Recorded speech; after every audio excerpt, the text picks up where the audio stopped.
Hello everybody, my name is Jesse Calci, and today I want to talk to you about education and numerology.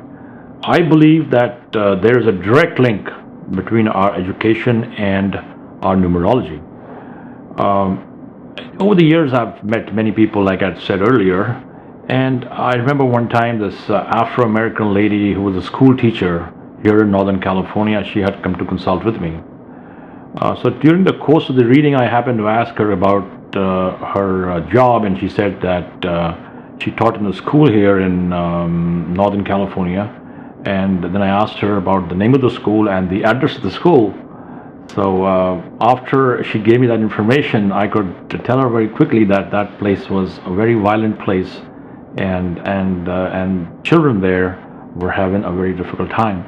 She totally agreed. She told me that she personally was very challenged, and she was a little scared herself to go to that school because the law enforcement was visiting that place all the time.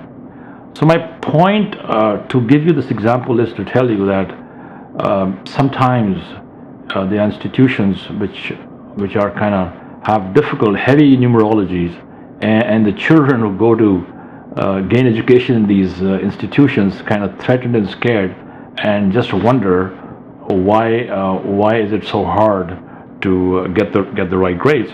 So what I'm trying to say is this, that if your kids kind of complain and are not very happy with the school that they're attending, it's a good idea to of course you might make a change, but one reason might be that the energy of that space is not matching your child's numerology. So it's a good idea to consider that and give it a serious thought for a change.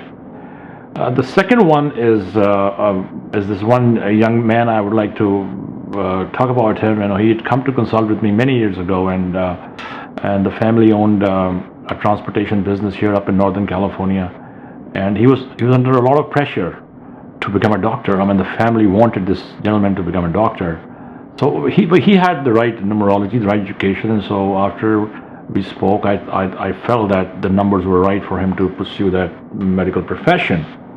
So with time, he got into a medical school, and all those years he kept going back and forth with me, and with whatever little I knew, he crossed the bar, and he finally passed his exams, and then whatever was needed, his USMLE 1, and then his USMLE number 2, and then he got his residency up here in the Central Valley in California. So, of course, after he got his residency, some money started coming, and he got married to another lady who was also in the same profession, and they bought a new house. So now what happens is that he couldn't clear his USMLE number 3, which is very important for him to continue his residency. And then after he'd finished his earlier 2, he suddenly started calling me, and I was wondering what happened. Why is this gentleman calling me after a gap of a year and a half? So then he explained to me that all these changes were made, and he was so confident that his residency and he would easily pass his USMLE number 3, and he'd already attempted it twice, and he'd failed on both attempts. So I identified the problem for him very quickly. It was the new house that he bought after he got his residency that was blocking him, and then some changes were made.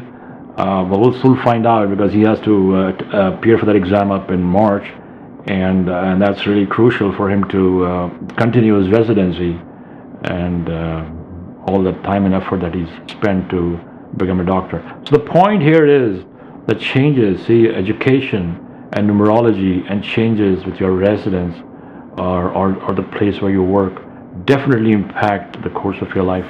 So that is my thought. Thank you for watching. This is Jesse Calci.